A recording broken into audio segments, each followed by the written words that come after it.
Please be seated. I want all those that are young at heart, especially the children, to come up at this time. Uh-oh. Uh-oh. Are there any children? Hey, there's Carter. Carter, when's your birthday? 7 days? Next Monday? A week from Monday. No? Oh, okay. Is it Carter's birthday in 7 days? Yeah, that's what I thought he said. Jenna, how are you? You good? No kids from the nursery? This is pitiful. What happened to all the kids? Let's go for a walk. Come on, let's go. Let's go for a walk and talk, okay? Can we? No? Okay. All right. I don't want to scare you. Okay. Here. Come over here. Come over here. Carter, come over here. Do y'all know, do you know the story of Jack and the Beanstalk? You don't know that story? It's a really neat story. Hey, Jack had a mother. No daddy. Daddy died. And Jack, is there kids coming? No kids? Jack's mother had a cow. That's all they had. And they needed money because they had to pay some bills and get some other food. So she told Jack, go sell the cow. And so he did. He went to sell the cow, and on the way he ran into an old man. The old man said, "You never heard this story before? Your parents have deprived you, Carter." The old man had some beans. He had a handful of beans. He said, "I'll trade you these beans, these magic beans, for that cow." And the kid did. And when he got home, his mama was real upset. She threw the beans out the window, and the beans sprouted and grew a big old giant beanstalk. You never heard this story before? You need to hear this story, Jenna. And he climbed up the beanstalk. And when he got there, there was a giant, full thumb. And he said, and he had he hid from the giant, Jack did. And there was a hen there, and Jack told the giant told the hen to lay an egg, and the egg was gold, solid gold. That's pretty good, isn't it, Jenna? You'll like that someday. Gold is good. And he had a golden harp, and the harp would play music, and he put the giant to sleep, and the giant went to sleep. Jack stole the harp and the hen, and he went down the beanstalk, but the harp told Jack that he was going. Anyway, Mama was down there, and Jack hollered, "Mama, help," and she chopped down the beanstalk, and the giant got killed, right? Well, now, that's a good story, isn't it? And I told somebody I wouldn't use gore in my sermon today, but here I am doing it in the children's sermon. Anyway, Jack got all that. Do you think he worked for it? He didn't, did he? No, he didn't. He really didn't. He just came upon it. In today's story from the Gospels, Jesus sends 70 people out. He sent them 2 by 2, and miracles happen. Jesus promises that that'll happen, but we have to trust in Jesus, and we have to trust that grace is the reason we have anything. You got that? Grace. You got grace. Come on, I'm going to give you a stamp. I once again failed to get a new stamp, so the first service I decided to give them the pumpkins. Oh, Jenna, I'm sorry. Come here. I'm so used to them following me, John. When they're that little, they don't follow, do they? Come here. You're the only one who gets stamps today. Okay. See ya.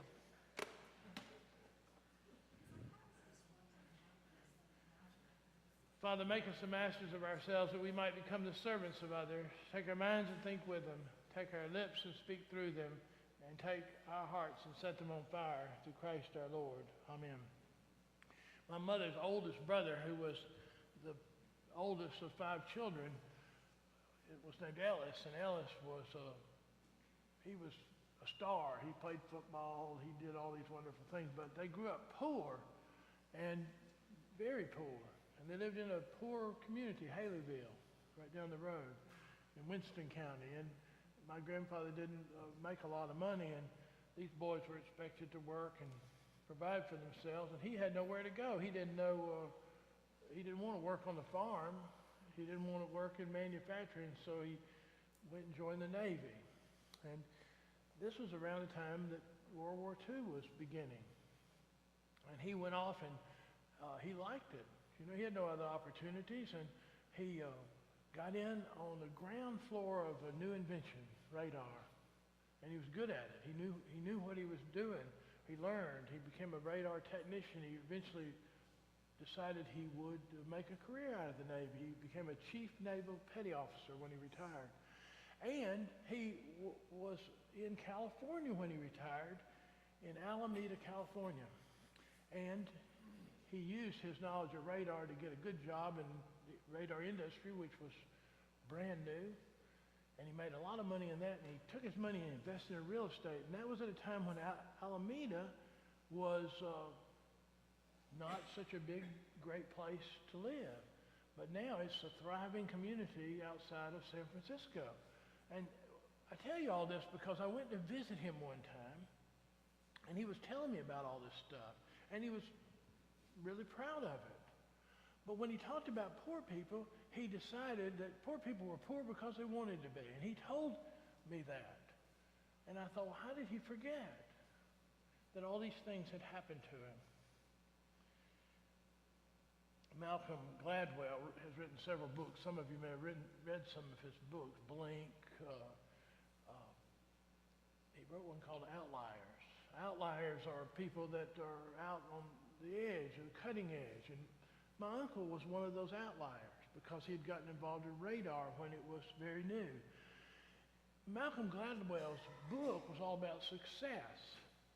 Now, I tell you this morning because these people that Jesus sent out, these 70, they were just 70 people following Jesus. They just happened to be at the right place at the right time, and Jesus sent them out. He sent 70 out. He sent them in twos. Have you ever wondered why the number 70? Well, Moses had 70 people that were raised up to be judges, to help Moses. They didn't have any special gifts. They were just chosen. And then the Jewish people also picked 70 to head up to Sanhedrin because that was a number, an important number to them. And Jesus sends out 70, only in Luke's gospel. And he sent them out by twos. And the reason that I think Jesus always sends people out by twos, and I always tell people, if you're going to do ministry, you need to do it with someone else. Because if you do it by yourself and you succeed, you might get prideful. You might get all excited and think you've really done something. But if you go out with another, then the likelihood is you're going to share the glory with that other person. And as Christians, we should give all the glory to God anyway. Jesus sends these 70 out, and they go do miraculous things. They come back to tell him about it. And he says, well, that's good, but don't get too excited about it.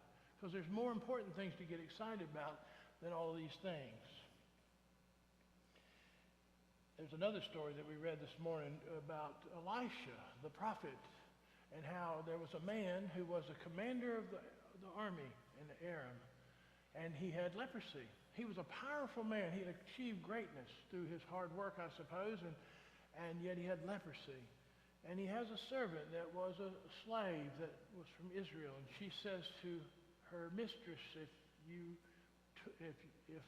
my master would go to see the great prophet in Israel, he would heal her of this leprosy. He would heal him of that leprosy. And so anyway, Naaman goes in this story that we read today, and when he does, Elisha doesn't even bother to come out and greet him. He sends someone else to him. And he gives him a prescription. He tells him to go wash in the Jordan River. And he gets all mad, it says. He gets angry. He's going to go. He says, our rivers in Aram are much better than these rivers here. I'm not going to do it.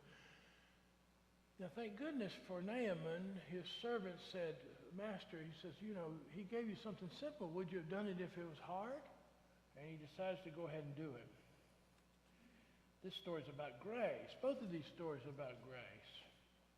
Malcolm Gladwell, in his book Outliers, said you could predict success if you just looked at where people were born, what time they were born in, their influences on their life.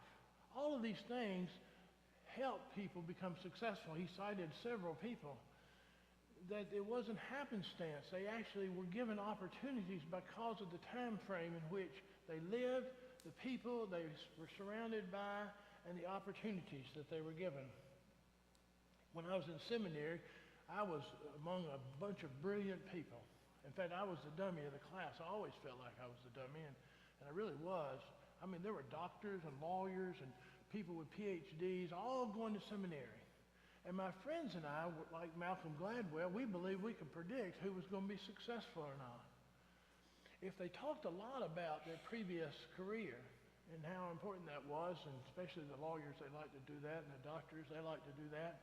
And we would say, well, that's going to limit your success because that's over with now. We forget all that, right?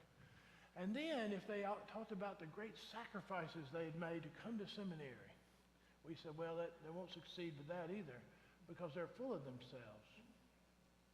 And sure enough, we had some wash out even before seminary was over with. Because the greatest sin is hubris, right? Self-love, pride. Pride cometh before fall. Jesus says, don't be excited about all these things that happen. You need to be excited about something else. Jesus was all about grace.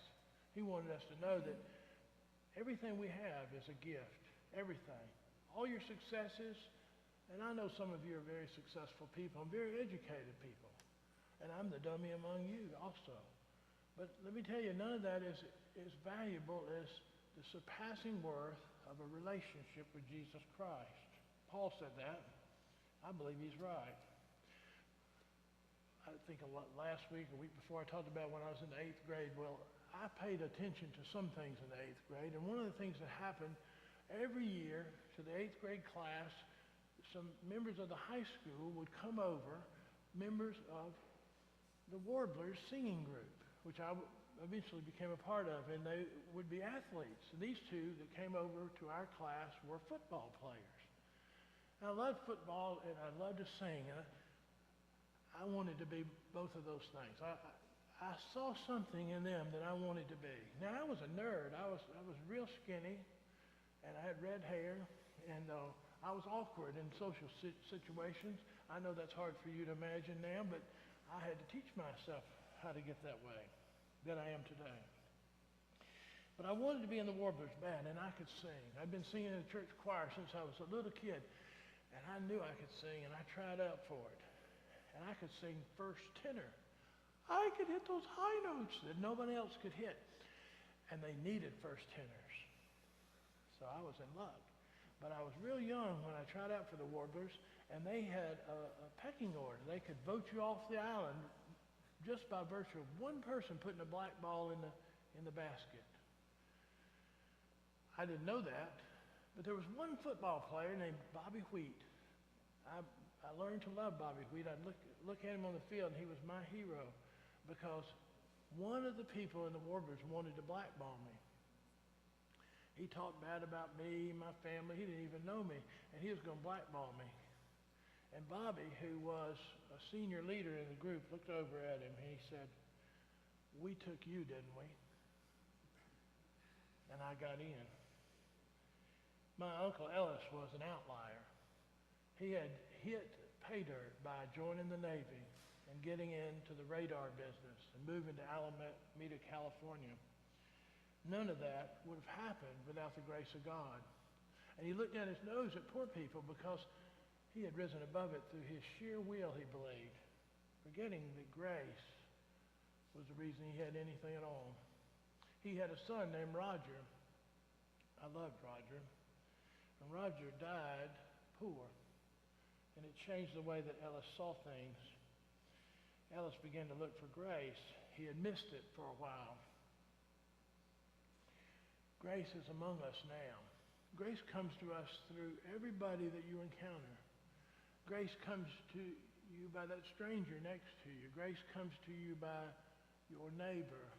Grace comes to you through the person that's most angry with you. And if we pay attention, Jesus says, there's a plenty of grace to go around. The harvest is plentiful, the laborers are few. And listen, don't count all those miracles that happen as a great thing. Count this as a great thing, that you're a part of it all. You were invited to be part of the team. And that's good news. God says you can have a part of that grace, and a grace in abundance.